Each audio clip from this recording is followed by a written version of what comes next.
Hi అండి, welcome to దొడ్డాస్ kitchen. ఈరోజు దొడ్డాస్ కిచెన్లో స్పెషల్ ఏంటి అంటే నాటుకోడి పులుసు అండి. అసలు ఇది చాలా టేస్ట్గా ఉంటుంది. కొంచెం ఘాటుగా వేసుకుంటే ఇంకా టేస్ట్గా ఉంటుంది. దీనికోసం నేను 1 కేజీ నాటుకోడి తీసుకున్నానండి. తరువాత ఇందులోకి 2 ఉల్లిపాయలు, 3 టమాటాలు, 3 గ్రీన్ చిల్లీ తీసుకున్నాను. ఉల్లిపాయల్ని సన్నగా పొడుగ్గా కట్ చేసుకోవాలి. ఇలా వీడియోలో చూపించిన విధంగా సన్నగా పొడుగ్గా కట్ చేసుకున్నాను. టమాటాలు కూడా అలాగే సన్నగా పొడుగ్గా కట్ చేసుకొని పక్కన పెట్టేసుకున్నాను. తర్వాత గ్రీన్ చిల్లీ ముక్కలను కూడా చిన్న చిన్న ముక్కలుగా కట్ చేసి పక్కన పెట్టుకోవాలి. స్పైసెస్ వేస్తాం కాబట్టి నేను గ్రీన్ చిల్లీ 3 వేసుకున్నానండి.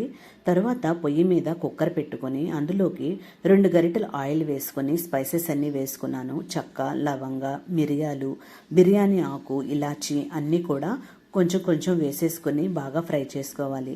అవి ఫ్రై అయిన తర్వాత మనం కట్ చేసి పక్కన పెట్టుకున్నటువంటి ఆనియన్స్, గ్రీన్ చిల్లీ కూడా వేసేసుకోవాలి. వీటిని కూడా ఆయిల్లో చక్కగా ఫ్రై చేసుకోవాలండి. బాగా వేగాలి. ఆయిల్లో మంచిగా ఏగితే మంచి సువాసన వస్తుందండి. మనం వేసుకున్న స్పైసెస్ అన్నీ కూడా బాగా ఫ్రై అవ్వాలి. అలా అని మాడకూడదు. మంచిగా స్మెల్ వచ్చే వరకు ఫ్రై చేసుకోవాలి. తర్వాత కరివేపాకు కూడా వేసుకున్నాను. అలాగే 3 స్పూన్లు అల్లం పేస్టు, అలాగే 2 స్పూన్స్ వెల్లుల్లి పేస్ట్ కూడా వేసుకున్నాను. ఇవి మసాలాలు ఎంత వేసుకుంటే చారు అంత టేస్ట్గా ఉంటుందండి. రైస్లోకి అలాగే రాగి సంకట్లోకి కూడా చాలా టేస్ట్గా ఉంటుంది. హెల్త్ బాగాలేకపోయినా జలుబు చేసిన వారికి కూడా ఈ రసం తాగిస్తే చాలా బెనిఫిట్స్ ఉంటాయండి. ట్రై చేయండి ఒకసారి. అలాగే కొంచెం పసుపు కూడా వేసేసుకున్నాను. అన్నీ మిక్స్ అయ్యేలాగా బాగా కలుపుకోవాలి. తర్వాత నేను క్లీన్ చేసి పెట్టుకున్నటువంటి నాటుకోడి ముక్కలను కూడా వేసేసుకున్నాను. పసుపు వేసి చక్కగా వెనిగర్ వేసి క్లీన్ చేసుకున్నానండి. ఇలా క్లీన్ చేసుకొని పెట్టుకున్నాను. ఇది కూడా వేసేసుకోవాలి. తర్వాత 2 స్పూన్స్ సాల్ట్ కూడా వేసుకోవాలి. ఇది మొత్తం కూడా చక్కగా మిక్స్ చేసేసుకోవాలండి. సాల్ట్ ముక్కలకి మసాలాలకి పట్టేలాగా చక్కగా మిక్స్ చేసేసుకున్నాను.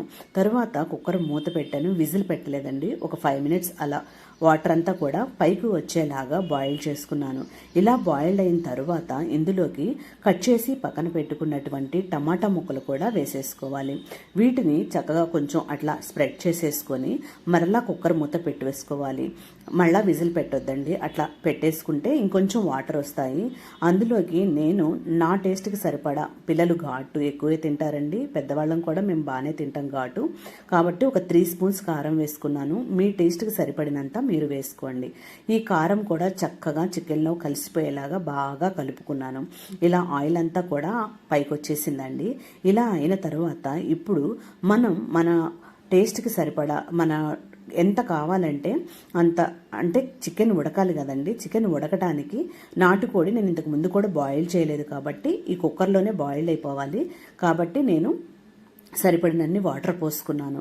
చక్కగా ఇలా మొత్తం కలిపేసుకొని ఇప్పుడు కుక్కర్ మూత పెట్టుకొని విజిల్ పెట్టేసుకోవాలి.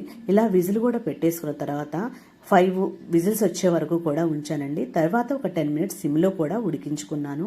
చాలా టేస్టీగా ఎమ్మీగా రెడీ అయిపోయిందండి. తర్వాత మళ్ళా నేను స్టవ్ వెలిగించుకున్నాను. స్టవ్ వెలిగించుకొని బాగా కర్రీ తెరలేటప్పుడు ఇప్పుడు మసాలాలు కూడా వేసుకోవాలండి. కొన్ని మసాలా పొడులు కూడా వేసుకోవాలి. 1 spoon garam masala, 1 spoon chicken masala, కొంచెం ధనియా జీలకర్ర పౌడరు, అలాగే కొంచెం చెక్క లవంగా పౌడర్ కూడా వేసేసుకుని ఇంకా 10 మినిట్స్ బాగా మరిగించుకున్నానండి. ఎంత మరిగితే ఆ మసాలాలోని ఫ్లేవర్ అంతా కూడా అంత దిగిపోతుంది. ఎంత మరిగితే అంత టేస్ట్ ఉంటుందండి చారు. అలాగే కొత్తిమీర వేసేసుకొని ఆఫ్ చేసేసుకోవటమే. అంతేనండి, రాగి సంకట్లోకి తిన్నామండి. చాలా టేస్టీగా ఉంది. ఒకసారి మీరు కూడా ట్రై చేయండి.